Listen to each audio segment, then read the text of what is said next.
Hello guys, welcome back to my another video. तो आज की इस वीडियो में हम बात करने वाले हैं मालदीव बॉयकॉट के बारे में। आखिर ये जो मुद्दा है वो बिल्कुल ट्रेंड में क्यों चल रहा है। ट्विटर पे हर जगह जो है बॉयकॉट मालदीव करके एक ट्रेंड में आ चुका है। करीब 10 लाख से भी ज़्यादा लोग भारत के जो है मालदीव बॉयकॉट करके कर रहे हैं। मालदीव की जो टोटल आबादी वो करीब 5 लाख है और 10 लाख से भी ज़्यादा लोग जो है बॉयकॉट मालदीव का नारा ट्रेंड कर रहे हैं ट्विटर पे, जितने भी सोशल मीडिया हैंडल्स होते हैं। बॉलीवुड के जितने भी एक्टर्स हो गए, एक्ट्रेस हो गए, बड़े बड़े क्रिकेटर्स हो गए, सब बॉयकॉट मालदीव्स का नारा जो है वो ट्रेंड कर रहे हैं और कह रहे हैं कि मालदीव्स को बॉयकॉट करो। इसके पीछे की सच्चाई क्या है, आखिर ये इंडिया वर्सेस मालदीव्स का कॉन्फ्लिक्ट शुरू कहाँ से हुआ, समझते हैं आज की इस वीडियो में। इसके पीछे का सबसे बड़ा रीजन है मालदीव्स की लग्जरी पॉलिटिक्स। तो समझते हैं आज की इस वीडियो में आखिर इंडिया वर्सेस मालदीव्स कॉन्फ्लिक्ट क्या है। बीच Federation of Western India Cine Employees FWICE ने भारत और दुनिया भर के सभी फिल्म निर्माताओं से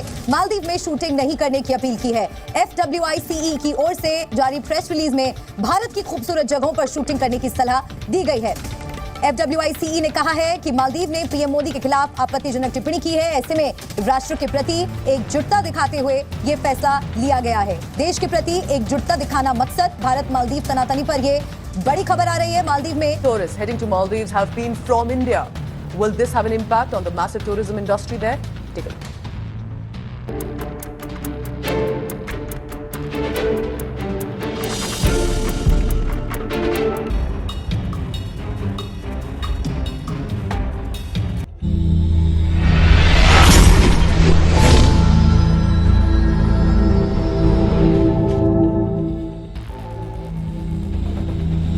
एक रिपोर्ट के अनुसार 2500 से भी ज़्यादा फ्लाइटें जो है जाने वाली मालदीव्स वो बिल्कुल कैंसिल हो चुकी है इंडिया से। और 8000 से भी ज़्यादा जो होटल्स रूम थे मालदीव्स के अंदर वो सब कैंसिल हो गई है। और ताज ग्रुप बनाने जा रहा है 2 होटल लक्षद्वीप के अंदर। जब से मालदीव्स का कंट्रोवर्सी स्टार्ट हुआ है तब से हमारे इंडिया की जो गवर्नमेंट है वो सोच रही है कि लक्षद्वीप में सेम चीज़ बनाया जाए। जो लक्षद्वीप आइलैंड हमारे इंडिया के अंदर आता है, यूनियन टेरिटरी के अंदर आता है, उस पर जो सेम बिल्कुल ऐसे खोला जाए जैसे कि लोग सब फालतू में मालदीव जाते हैं। उसकी जगह मालदीव्स को बॉयकॉट करके क्यों ना हम अपने देश के यूनियन टेरिटरी लक्षद्वीप में जाएं, जहाँ पे बिल्कुल सेम व्यू है, सेम नज़ारा है। ठीक है, मैं बात करूँ मालदीव्स की तो मालदीव एक छोटा सा देश है जो हमारे एशिया में पड़ता है, साउथ ईस्ट एशिया में। और इसमें जो रहने वाली टोटल आबादी वो 5 लाख है सिर्फ। अब हम समझते हैं आखिर इंडिया वर्सेस मालदीव्स कॉन्फ्लिक्ट है क्या। तो इसके पीछे की जो शुरुआत होती है वो आज से करीब 2 महीने पहले होती है, जब 17 नवंबर 2023 को जो न्यू प्रेसिडेंट है मालदीव्स के वो बनते हैं मोहम्मद मोइज़ू, जो 8वें प्रेसिडेंट होते हैं मालदीव्स के। इससे पहले जो है मालदीव्स के अंदर इब्राहिम मोहम्मद सालिन की सरकार होती है, जो भारत के सपोर्टर होते हैं ये, क्योंकि हमें पता है जो मालदीव्स और इंडिया है वो ऑलरेडी गुड फ्रेंड्स रह चुके हैं पास्ट के समय में। लेकिन जब से रिश्ता खराब होता है, जब से न्यू प्रेसिडेंट बनते हैं यानी कि 8वें प्रेसिडेंट बनते हैं मोहम्मद मोइज़ू, क्योंकि जो मोहम्मद मोइज़ू है उनकी पार्टी जो होती है वो पीपल नेशनल कांग्रेस होती है और उसकी तरफ से वो इलेक्शन लड़ रहे होते हैं मोहम्मद मोइज़ू।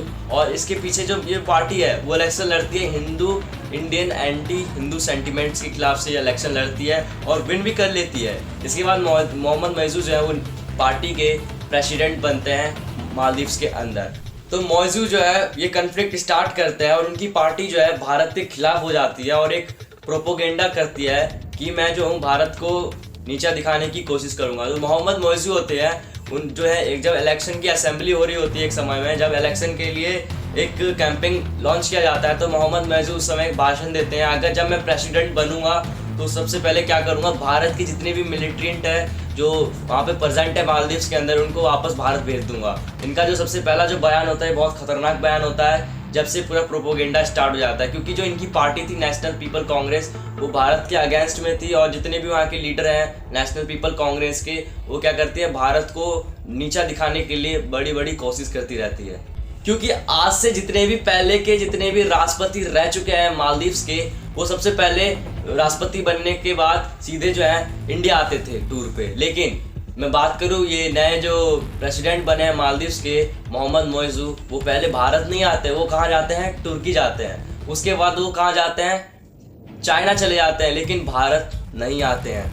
और इसके पीछे का जो हाथ जो है ना रीज़न सबसे बड़ा वो चाइना का भी है, क्योंकि चाइना जो है आप सभी को पता है छोटे मोटे कंट्री को पहले डेप्थ देता है यानी कि कर्जा देता है उधार में, उसके बाद उस कंट्री को कब्जे में कर लेता है और क्योंकि जो चाइना है वो भारत पे दबदबा बनाना चाहता है, तो वो चाहता है कि जितने भी भारत के इलाके हैं उन सबको मैं, जितने भी देश हैं उन सबको मैं कर्जा दूं, बाद में उनके ऊपर मैं गिरफ्त बना लूं और अपनी जितनी भी फॉरेन पॉलिसी है उनके अंदर मैं लॉन्च करूं। चाइना का ये बहुत बड़ा चाल रहा है और चाइना एक तरीके की सातिर दिमाग लगाती आ रही है जब भी कि मैं बात करूं। उन्होंने कुछ समय पहले हमारे भारत के में भी ऐसे किया था, कुछ इलाका था नेपाल के आसपास का, वहाँ पे उन्होंने भी ऐसी बिल्कुल सेम कंडीशन वहाँ पे भी किया था।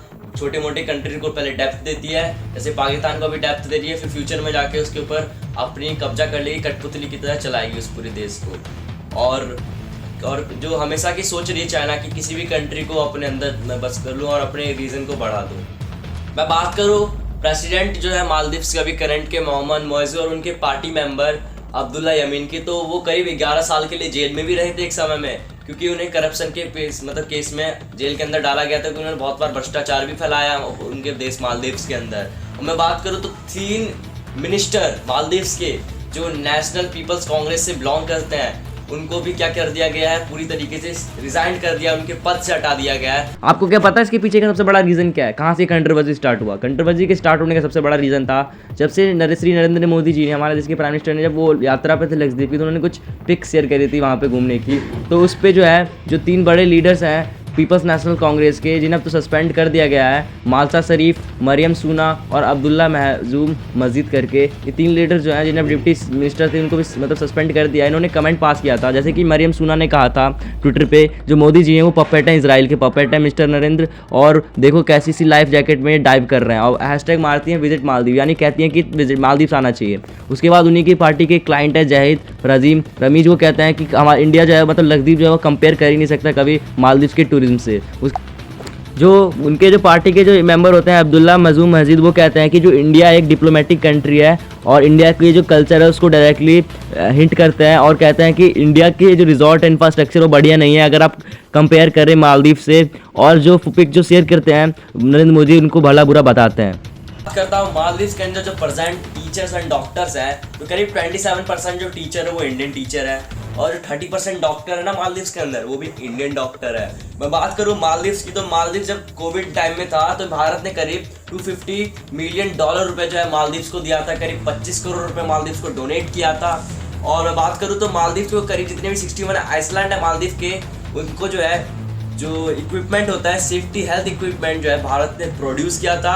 और 5 दिसंबर यानी कि पिछले साल ही 5 दिसंबर को जो मालदीव से उनके अंदर वहाँ पे जो है एक जो पानी का प्लांट होता है वहाँ पे बिल्कुल से आग लग जाता है और वहाँ पे पानी की बिल्कुल किल्लत हो जाती है पीने वाले पानी की। तो भारत जो है करीब 1200 टन जो पानी है वो मालदीव्स को भिजवाता है। लेकिन यहाँ पे मालदीव्स क्या कर रहा है, अपने असली दोस्त को यहाँ पे भूल रहा है। और क्या इतिहास रहा है भारत के साथ यहाँ पे मालदीव भूल रहा है, और क्या कर रहा है, चाइना जैसे देश का सपोर्ट ले रहा है जो मालदीव्स के कभी साथ आई नहीं है ना कभी मदद कर रही है उसकी।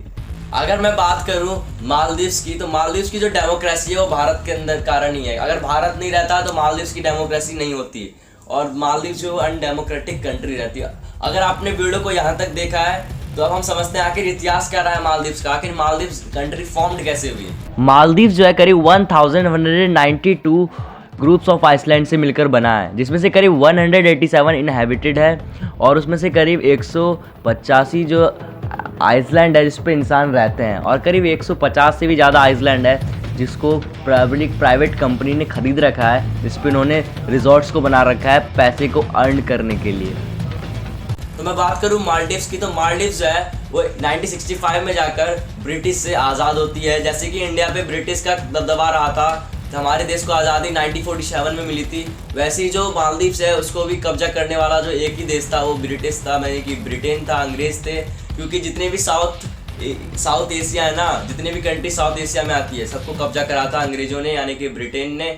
और मालदीव्स को भी कब्जा करने वाला देश जो था वो था ब्रिटेन। 1965 में जाकर जो मालदीव्स होती है उसको आज़ादी मिलती है, इंडिपेंडेंस मिलती है। जो मालदीव्स होती है उसके सबसे पहले जो चुनाव होता है मालदीव्स का वो 1978 में होता है। उसके बाद जो चुनाव के बाद जो न्यू प्रेसिडेंट बनते हैं मालदीव्स के वो बनते हैं अब्दुल गयूम जो होते हैं वो सेकंड प्रेसिडेंट होते हैं मालदीव्स के, क्योंकि उनसे जो पहले एक प्रेसिडेंट रहे थे जिन्हें डेमोक्रेटिक के हिसाब से नहीं चुना गया था, उनका नाम था इब्राहिम नासिर जो थे वो फर्स्ट प्रेसिडेंट थे मालदीव्स के। अब्दुल गयूम जो होते हैं वो सेकंड प्रेसिडेंट बनते हैं 1978 में वोटिंग के बाद। उसके बाद उनको हटाने की बार बार कोशिश की जाती है उनके पद से। जैसे कि आज से कुछ महीने पहले हुआ था, एकनाथ शिंदे और उद्धव ठाकरे के बीच। उद्धव ठाकरे को उनके पद से हटवा दिया गया, बहुमत को एक तरफ खींच लिया गया और न्यू जो सीएम बने थे मुंबई के, यानी कि महाराष्ट्र के, वो बने थे एकनाथ शिंदे जी, जो बीजेपी पार्टी के लीडर हैं। अब हम बात करते हैं वैसे इनको हटाने की 3 बार कोशिश करी गई। सबसे पहले जो कोशिश थी वो थी 1980 में, जिसमें इनसे कुछ हो नहीं पाया, जो उनके अपोनेंट पार्टी थी जो हटाने की कोशिश कर रही थी। उसके बाद सेकंड जो प्रयास करते हैं वो करते हैं 1983 में, लेकिन उसमें भी कुछ नहीं हो पाता। लेकिन सबसे बड़ा जो मुद्दा आता है वो आता है 1988 का, क्योंकि 1988 का जो ऐसा दौर था जहाँ पर अब्दुल गयूम का पूरा मालदीव्स में एक तरीके का शासन चल रहा था। उस समय में उनको हटाने की कोशिश करी जा रही थी। दोस्तों दरअसल बात है 3 नवंबर 1988 की, जिस दिन इंडिया के इंडिया के उस समय के जो प्राइम मिनिस्टर होते हैं वो न्योता भेजते हैं मालदीव्स के प्रेसिडेंट को इंडिया आने का और इंडिया का दौरा करने का। लेकिन उस समय में कुछ काम होने के कारण इस डेट को पोस्टपोन कर दिया जाता है। उसके अगले दिन बुलाया जाता है मालदीव्स के प्रेसिडेंट को। लेकिन उस दिन क्या होता है, जो अब्दुल्ला लतीफी करके एक तरीके का लीडर का पार्टी होता है, अपोनेंट लीडर का पार्टी होता है, जो अब्दुल गयूम होते हैं उनके अपोनेंट लीडर का पार्टी का होता है, और वो चाहता है कि मैं उस जो गयूम जो प्रेसिडेंट उस समय के मालदीव्स को, उनको हटा के मैं प्रेसिडेंट बनूं मालदीव्स का। तो वो क्या करते हैं, जो एक तरीके का आतंकवादी संगठन है प्लूट करके, पाकिस्तानी का आतंकवादी संगठन है, उसको अपने पैसे देकर अपने कब्जे में कर लेती है। प्लूट जो ऑर्गेनाइजेशन है वो उस समय की सबसे खतरनाक ऑर्गेनाइजेशन होती है, जिसका पूरा नाम होता है people's liberation organisation of Tamil Eelam, जिसका सिंपल सा काम होता है पैसा लेना और आतंकवादी हमला कराना हर देशों में। तो उस समय में सेम जो अब्दुल्ला लतीफी करके जो एक व्यक्ति होता है, वो अपने प्रेसिडेंट बनने के लिए उस आतंकवादी संगठन को हायर कर लेता है पैसे देकर, और 200 मिलिटेंट जो होते हैं, प्लूट जो होता है वो 200 मिलिटेंट को भेजता है अब्दुल्ला गयूम को मारने के लिए। लेकिन सेफ हाउस में जब छिप जाते हैं तो क्या करते हैं, जो प्लूट होते हैं वो पूरे जितने भी एयरपोर्ट्स होते हैं, जितने भी बिल्डिंग्स होती है, वो सबको तहस नहस करवा देती है मालदीव्स के अंदर। और उसके बाद क्या करती है, पूरे देश में आतंक फैलाना शुरू कर देती है मालदीव्स के अंदर। तभी जो है जो गयूम होते हैं वो सेफ हाउस में छुप जाते हैं, और उनके सेफ हाउस में छुपने के बाद क्या होता है, जो गयूम होता है सबसे पहले क्या करते हैं, गयूम जो प्रेसिडेंट होते हैं उस समय के मालदीव्स के, वो सबसे पहले सिंगापुर से हेल्प मांगने की कोशिश करते हैं। लेकिन सिंगापुर के जो प्रेसिडेंट होते हैं वो साफ साफ मना कर देते हैं मदद करने से। उसके बाद सेकेंडली वो पाकिस्तान से मांगने की मदद करते हैं, लेकिन पाकिस्तान भी जो है मना कर देता है इसको हेल्प करने से। उसके बाद थर्डली वो जो हेल्प मांगते हैं श्रीलंका से हेल्प मांगते हैं, लेकिन श्रीलंका भी उस समय मना कर देता है ये सब करने से, हेल्प करने से। उसके बाद जो गयूम होते हैं वो मदद मांगते हैं यूएसए से, लेकिन यूएसए उस समय मदद तो कर देती, लेकिन यूएसए का जो जहाज था वो मालदीव से बहुत ही ज्यादा दूर था, इसलिए वो अनफॉर्चुनेटली मदद नहीं कर पाती है। उसके बाद जो मालदीव के प्रेसिडेंट है वो यूनाइटेड किंगडम से मदद मांगते हैं, लेकिन मदद मांगने के लिए जब बात करते हैं यूनाइटेड किंगडम से, यूनाइटेड किंगडम कहती है कि जो तुम इंडिया से कांटेक्ट कर लो, इंडिया तुम्हें जरूर मदद करेगा। तो इंडिया जो है 10 घंटे के अंदर, जब बात करते हैं तो इंडिया 10 घंटे के अंदर जो है अपना पैरा कमांडर का जो पूरा हेलीकॉप्टर होता है वो सीधे भिजवा देता है मालदीव्स के अंदर, और जो मालदीव्स के अंदर जो जितने भी आतंकवादी के मिलिटेंट होते हैं उस पर हमारी इंडियन मिलिटेंट हमला कर देती है, और उस ऑपरेशन को हम ऑपरेशन कैक्टस के नाम से जानते हैं।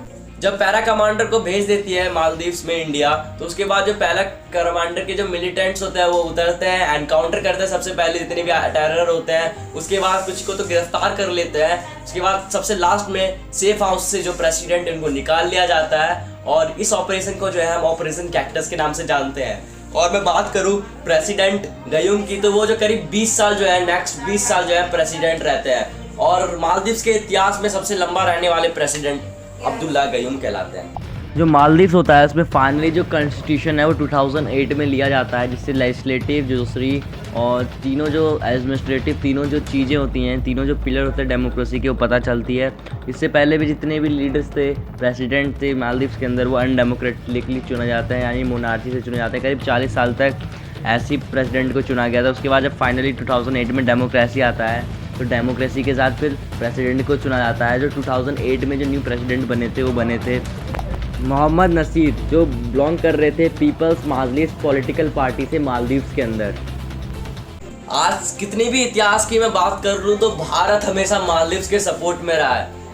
जब जब मालदीव्स में मुसीबत आई है तब तक भारत ने सपोर्ट किया, लेकिन मालदीव्स के कुछ जो लग्जरी पॉलिटिशियन है, कुछ पॉलिटिकल पार्टी है, वो क्या कर रही है, भारत पे निशाना साध रही है, लेकिन उनको असलियत तो पता नहीं है भारत कितनी बार उनको सपोर्ट में रहा है। तो उनको जो है अपने अकल पे काम करने की ज़रूरत है और उनको थोड़े दिमाग पे काम करने की ज़रूरत है और हिस्ट्री पढ़ने की ज़रूरत है कि आखिर भारत कब कब उनके सपोर्ट में रहा है। उनको ये बिल्कुल ये नहीं पता, उनको बस इतना लगता है भारत के खिलाफ हो जाऊँ मैं। सबसे बड़ी जो गलती रही है उनका यही रहा है कि हमारे प्राइम मिनिस्टर को उन्होंने अपशब्द का, एब्यूजिंग लैंग्वेज का इस्तेमाल किया। तो सबसे बड़ी गलती मालदीव्स के पॉलिटिकल पार्टी का यही रहा है।